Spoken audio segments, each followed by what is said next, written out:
Boot sequence initiated. Greetings, Guardians.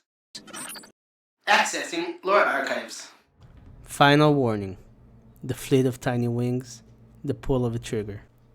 Dr. Chioma Esi was a scientist and researcher who worked with her wife Dr. Maya Sundaresh. They were both members of the Ishtar collective. The collective studied various phenomena on Venus, mainly the Vex and Ahamkara. They were involved in the founding of the Future War Cult faction, infiltration of Clovis's facility on Europa, and the development of the predictive AI for extrasolar colonization Soteria. With Lightfall, we learned that Maya and Chioma became crew members of the Exodus Indigo colony ship. They eventually landed on Neptune, and it became apparent they became founders of the city of Neomuna. The Council has prepared a variety of events showcasing scenes from the lives of Chioma Esi, Maya Sundaresh, and other founders. Visit our Cloud Art studios for full details. We hear both doctors celebrated in a national day called Colony Day, and we see locations named after them in Esi Terminal and Maya's Retreat, memorializing them both as figureheads of the city. It is also clear that Dr. Esi and her team were studying the Veil and byproduct energies. This might sound familiar since we heard Strand being referred to as a byproduct of the Veil, and we actually find that the Veil containment facility was an Ishtar bunker, so it all fully lines up.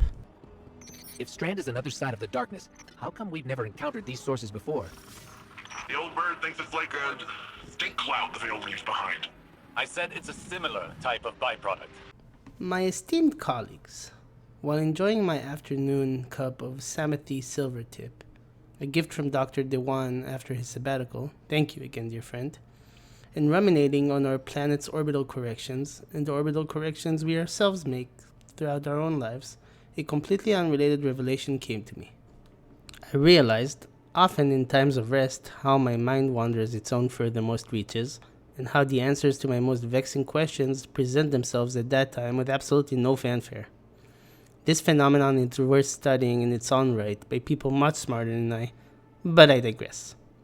My most recent revelation comes in regards to our current pursuits with atmospheric spectrometer number 003A, aka Final Warning, as I have heard it being called around the lab.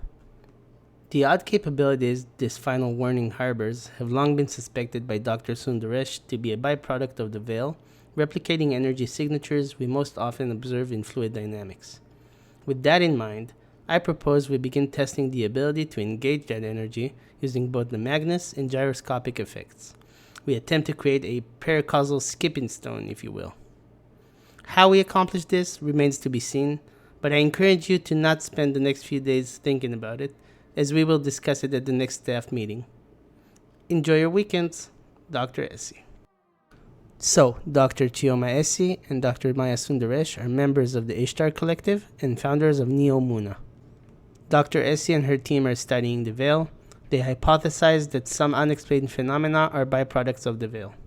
Her team aims to begin testing engaging with these byproduct energies and harness the paracausal capabilities of the Veil.